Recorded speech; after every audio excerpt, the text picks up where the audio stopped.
Hello students, welcome back to cost logs. हमने inorganic chemistry की series में last class में ये सीखा था कि अपन मल्टी इलेक्ट्रॉनिक स्पीशीज में इलेक्ट्रॉनिक कॉन्फ़िगरेशंस को कैसे लिखेंगे। मतलब अगर कोई भी एटम अपने ग्राउंड स्टेट में है तो उसके इलेक्ट्रॉनिक कॉन्फ़िगरेशन को अफबाउस रूल के हिसाब से कैसे लिखा जाएगा, वो हम लोगों ने लास्ट क्लास में कवर अप किया था।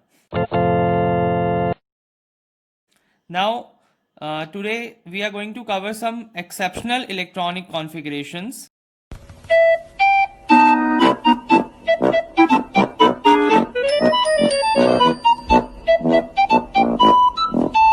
Yes, chemistry is full of exceptions.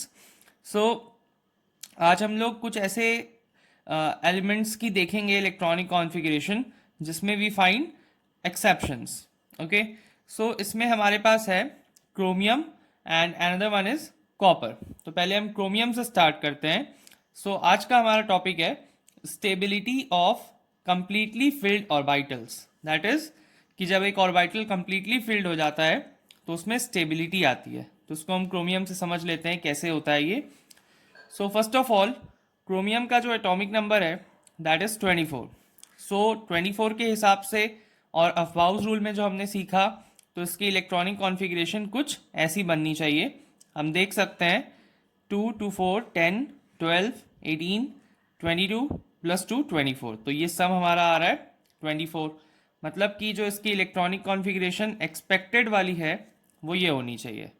Now इसको एक आप बुक्स में देखेंगे, इसमें कंफ्यूज नहीं होना चाहिए। ये अगर हम इतनी कॉन्फ़िगरेशन को कंसिडर करें तो ये 2 2 4 10 12 18 आ रहा है। तो ये एक नोबल गैस होती है आर्गॉन। तो हम लोग यहाँ पे पूरी कॉन्फ़िगरेशन बार बार ना लिख के आर्गॉन लिख देते हैं। तो मतलब हमने इतने को बंद करके ऐसे लिख दिया, आप समझ लो। तो ये नोबल गैस के टर्म्स में हम लोग लिख देते हैं। तो बाकी हो गई हमारी क्या, 3d4 और 4s2। तो हमने इतने को लिख दिया आर्गॉन और ये हो गया 3d4 और 4s2। एक्सपेक्टेड कॉन्फ़िगरेशन ये है। मतलब 3d4 ये हो गया हमारा d का सबशेल और ये हो गया s का। तो d में हमारे पास 5 ऑर्बिटल होते हैं एंड ये 4s में एक होता है। तो हम देख सकते हैं कि यहाँ पे s में 2 है और d में 4 है, ये हमने एक्सपेक्ट किया था। बट इसमें क्या होता है, अगर एक इलेक्ट्रॉन जंप करके यहाँ पे आ जाए, ये वाला एक इलेक्ट्रॉन ये पोजीशन को ऑक्यूपाई कर ले, तो उसमें क्या होगा, ये जो डी वाला सबशेल है ये हमारा हाफ फिल्ड हो जाएगा। डी वाला सबशेल में इसकी कैपेसिटी कितनी है, 10 इलेक्ट्रॉन्स की, बट ये हाफ फिल्ड हो जाएगा क्योंकि इसमें 5 इलेक्ट्रॉन आ जाएंगे। इसमें होता भी है ऐसा। जो एक्चुअल कॉन्फ़िगरेशन है उसमें क्या हो जाता है, यहाँ का एक इलेक्ट्रॉन देखिए आप, यहाँ पे एक इलेक्ट्रॉन कम हो गया और यहाँ पे एक बढ़ गया। ये वाली हमारी एक्चुअल कॉन्फ़िगरेशन है जो हमें लिखनी होती है एग्जाम्स में क्रोमियम की। क्रोमियम में एक्चुअल कॉन्फ़िगरेशन करेक्ट वाली क्या है, argon then 3d5 then 4s1। अब इसमें बात आती है कि क्यों ऐसा होता है, मतलब ये शिफ्टिंग होने से हमें क्या फ़ायदा मिलता है, तो उस पर बात कर लेते हैं। तो सबसे मेन चीज़ तो हमें मालूम है एनर्जी का ही होता है इसमें, क्योंकि एनर्जी से ही लिंक क्या है हमारा, स्टेबिलिटी ऑफ एटम। तो जैसा हमने देखा था कि अफबाउस रूल के अकॉर्डिंगली क्या था कि वो ऐसा हमें कॉन्फ़िगरेशन प्रिडिक्ट करके दे रहा था कि जो हमारा एटम है वो ग्राउंड स्टेट में रहे, मतलब ज़्यादा स्टेबल रहे। तो यहाँ पे भी शिफ्टिंग से सेम चीज़ होगी, बट थोड़ा सा एक अलग तरीके से समझना पड़ेगा। तो वो देख लेते हैं हम। तो इसमें हमारा जो फर्स्ट पॉइंट आता है वो रहता है सिमेट्री का। दैट इज जो हमारा ये हाफ फील्ड और जो फुल फील्ड वाले होते हैं ऑर्बिटल्स या फिर सबशेल्स आप कह लो, तो जो हाफ फील्ड और जो फुल फील्ड रहते हैं ये वाले क्या रहते हैं आपके, एक्स्ट्रा स्टेबल रहते हैं। And just because of symmetry की वजह से they become more stable. Now इसमें जो सेकेंड पैरामीटर है वो एक इंपॉर्टेंट पैरामीटर है, that is your exchange energy का। ओके, इसमें क्या है, जैसे हमने देखा यहाँ पे कि जब एक इलेक्ट्रॉन हमारा यहाँ पे मूव करके आ गया, तो अगर आप एक इसी पर्टिकुलर सबशेल में कंसिडर करें तो पांचों ऑर्बिटल्स में इलेक्ट्रॉन ने पोजीशन ऑक्यूपाई करी हुई है। ठीक है, तो ऐसे में क्या होगा, इलेक्ट्रॉन्स के पास more number of exchangeable positions है कंपेयर टू दिस वन। इसमें हमारे पास केवल 4 ही एक्सचेंजेबल पोजीशंस हैं, मतलब ये 4 इलेक्ट्रॉन आपस में एक्सचेंज हो सकते हैं। लेकिन इस इलेक्ट्रॉन की शिफ्टिंग के बाद ये पांचों प्लेसेस पे या पांचों ऑर्बिटल्स में इलेक्ट्रॉन है, तो जो शिफ्टिंग के ऑप्शंस हैं या जो एक्सचेंज होने के ऑप्शंस हैं वो इलेक्ट्रॉन्स के पास अब ज़्यादा है। 4 से ज़्यादा यहाँ पे 5 हो गया। तो जब ये ज़्यादा एक्सचेंज होंगे तो इस प्रोसेस में क्या होता है कि they release some energy while exchanging themselves.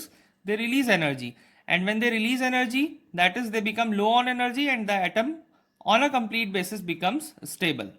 So अगर exchange energy हमारी यहाँ पे ज़्यादा है, मतलब कि ज़्यादा नंबर ऑफ अवेलेबल पोजीशंस हैं जिसमें इलेक्ट्रॉन एक्सचेंज कर सकते हैं, तो उस केस में एटम ज़्यादा स्टेबल होता जाता है। तो ये भी एक रीज़न है कि इलेक्ट्रॉन यहाँ से क्यों शिफ्ट होता है। तो आई होप आपको ये क्लियर होगा कि क्रोमियम में एक इलेक्ट्रॉन की शिफ्टिंग हो जाने की वजह से इसको ज़्यादा स्टेबिलिटी क्यों मिलती है, and this in turn leads to an exceptional configuration. So now chromium के जैसे ही एक और एलिमेंट में जो एक्सेप्शनल प्रॉपर्टी है वो प्रेजेंट होती है, तो वो हम लोग स्टडी कर लेते हैं, that is copper. So copper का जो एटॉमिक नंबर है दैट इज 29। तो इसकी जो एक्सपेक्टेड कॉन्फ़िगरेशन होगी वो 4s2 3d9 होगी। जैसा कि हम लोग अभी देखे थे आर्गॉन का 18 होता है, तो 18 + 2 20, 20 + 9 29। तो 29 इलेक्ट्रॉन्स के हिसाब से हमने ये एक्सपेक्ट किया, जो हमने अफबाउस रूल में पढ़ा था वैसा। तो हमने इसको ड्रॉ किया इसके वैलेंस शेल्स को, तो ये 4s, ये वाला हो गया 4s2 और ये वाला हो गया हमारा 3d9 का। तो यहाँ पे 2 इलेक्ट्रॉन्स हैं, यहाँ पे 9 है, ये हमारा था एक्सपेक्टेड स्टेट। बट इसमें भी क्या हुआ, यहाँ से एक इलेक्ट्रॉन शिफ्ट होकर के यहाँ पे आ गया, तो इसके साथ पेयर अप हो गया। नाउ न्यू कॉन्फ़िगरेशन क्या बनी, जो कि हमारी एक्चुअल है, यहाँ पे एक इलेक्ट्रॉन रह गया तो 4s1 एंड 3d में कितने आ गए, 10 आ गए। सो इससे क्या हुआ, ये एक कंप्लीटली फिल्ड हमें सबशेल मिल गया।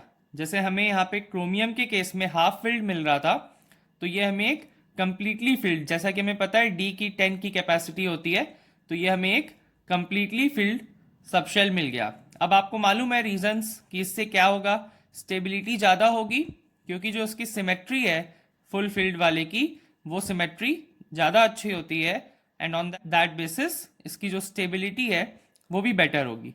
सो आई होप आपको ये क्रोमियम और कॉपर दोनों के जो इलेक्ट्रॉनिक कॉन्फ़िगरेशंस हैं वो अच्छे से समझ में आ गए होंगे। Yes, chemistry is full of some kind of, you can say, these exceptions, but यही है जो इस सब्जेक्ट को यूनिक भी बनाता है। सो डोंट गेट ऑफेंडेड, इसको अच्छे से समझें and just shine. So I hope आपको ये अच्छे से समझ में आ गया होगा, एंड अगर कोई भी डाउट है तो कमेंट करें। चैनल पे नए हैं तो सब्सक्राइब कर लें ऐसे ही कंटेंट के लिए, and please share my video also.